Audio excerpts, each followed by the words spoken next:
Hairboating. It's been called the lunatic fringe of whitewater kayaking, and its devotees are the daredevils of the sport. For hairboaters, the attraction of taming dangerous whitewater provides an irresistible challenge. To many, hairboaters are adrenaline-crazed adventure seekers looking for an early grave. But to others, they're the heroes and heroines who define the boundaries of a fast-growing and exciting sport. Now, a small number of these hairboaters are stretching the limits on what may be the most treacherous river in North America, the Narrows of the Green.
Hairboating.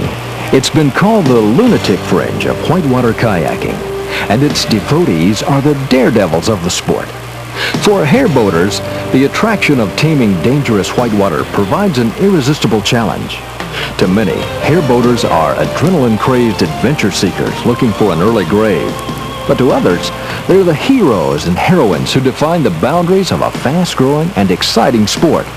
Now, a small number of these hairboaters are stretching the limits on what may be the most treacherous river in North America, the Narrows of the Green.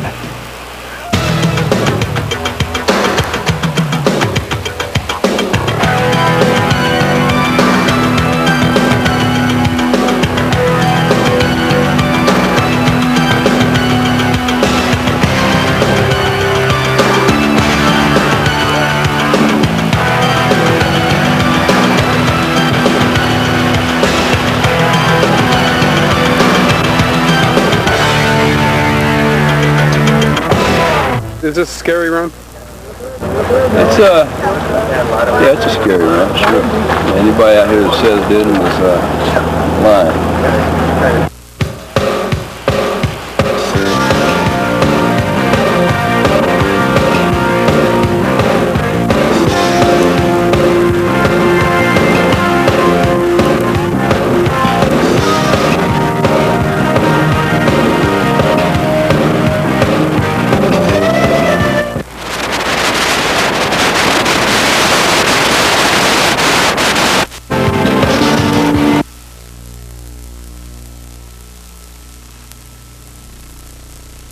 Definitely. You mess up in here, it's definitely life-threatening.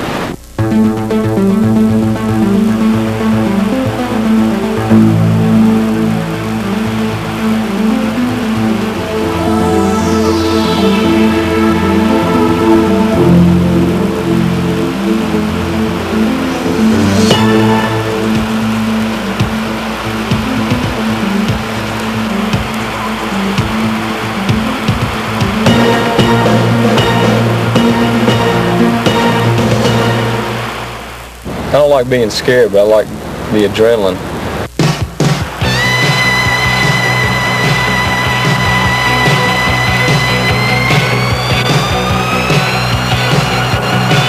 Located in the picturesque Appalachian Mountains of North Carolina, this 7-mile section of the Upper Green tumbles from the Eastern Continental Divide through a steep and rocky gorge that locals call the Narrows.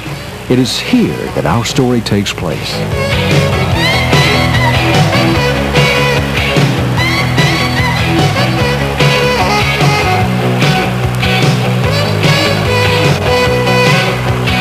From afar, the Narrows look beautiful and benign. But from the cockpit of a small plastic boat, one's perspective changes dramatically. Here, the paddler struggles with fate, while being swept down a steeply plunging river that drops over rocks that are often as big as houses.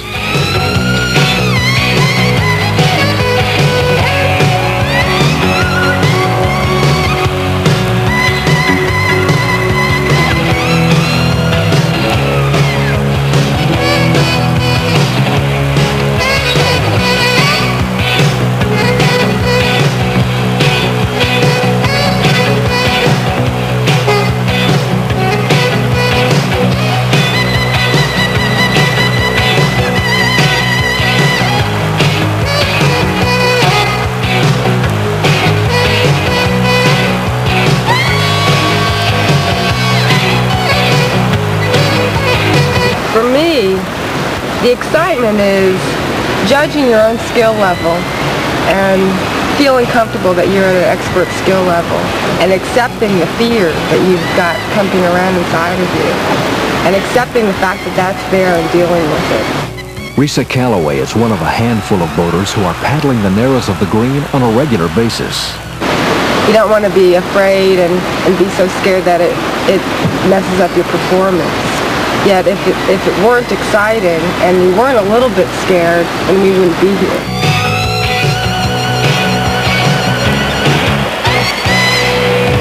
Rivers are judged in their difficulty often by the gradient, the amount of vertical drop that happens during a given horizontal stretch.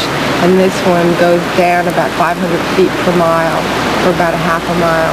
And that is really extreme.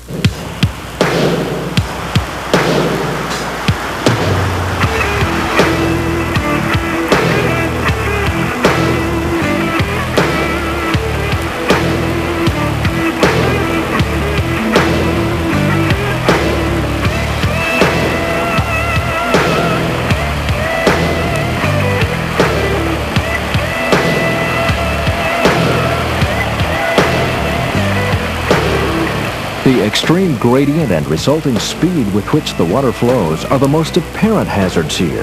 The riverbed and the rocks create many more obstacles on this challenging course. Undercut rocks, logs, and overhanging trees are potentially fatal traps for even the most experienced boaters.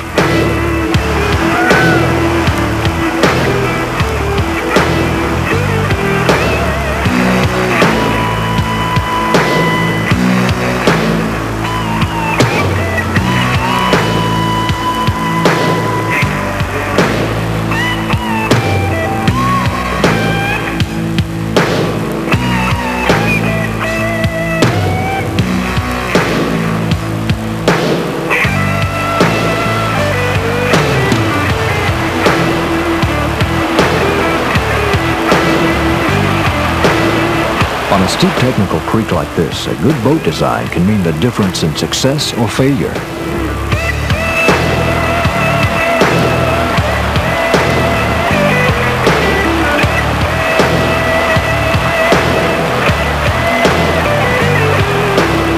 Up to now, less than a dozen people have run the entire gorge without portaging any rapids.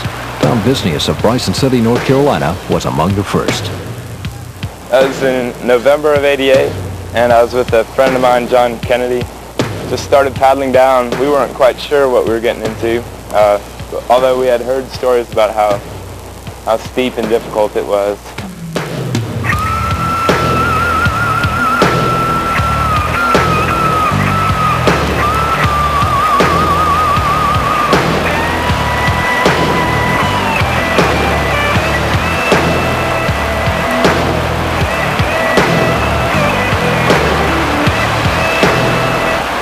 Is the rush, the feelings that you get running the vertical whitewater. There's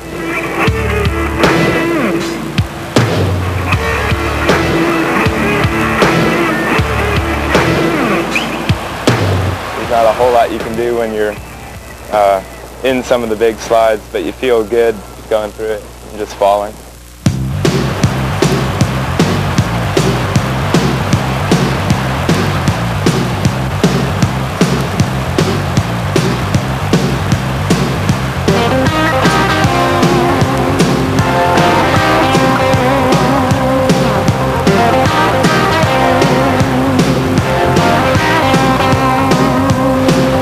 No one has invested more hours honing their skills and confidence on this river than North Carolina veteran kayaker Bob McDonough. The river was first paddled about 10 years ago by some local kayakers. And, you know, when they first saw the river, they essentially ran a few of the rapids out here, but they ended up walking almost everything else.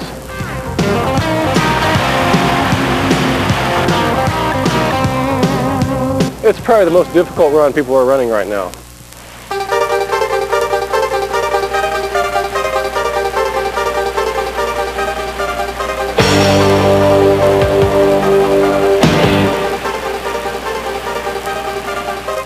The most difficult rapid is the rapid people call the gorilla or the flume, and that's like a 20-foot drop that drops into a 6-foot wide channel of the fastest whitewater you'll ever see in your life.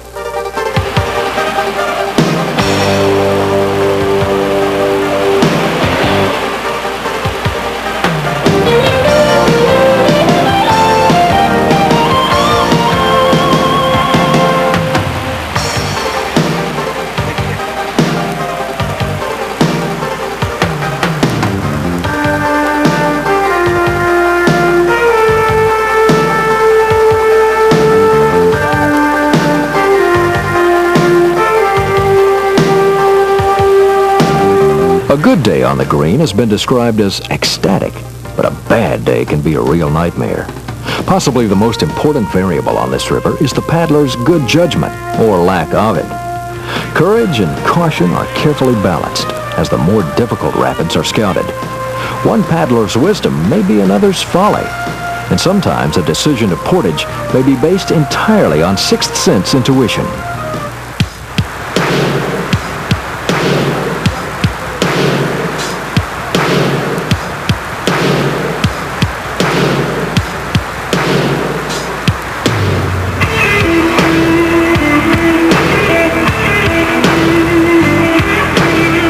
Watching a friend in trouble can destroy the confidence of a whole group, and not being able to help only makes matters worse. Mishaps and the resulting injuries are the rule rather than the exception.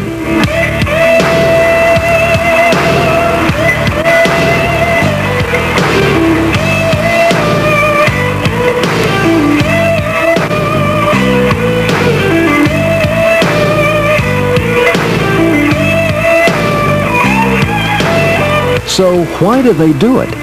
What's so compelling about laying one's life on the line? Is it the pursuit of adventure? The thrill? The adrenaline? The gratification of a personal challenge fulfilled? Or is it possible that some people will take this much risk for the sake of fun? The adrenaline flow is just I don't know, it's hard to describe how much. It's just a great feeling. The most fun part is when you're through. You've made it. And then you're at the takeout, and that's when it's really fun.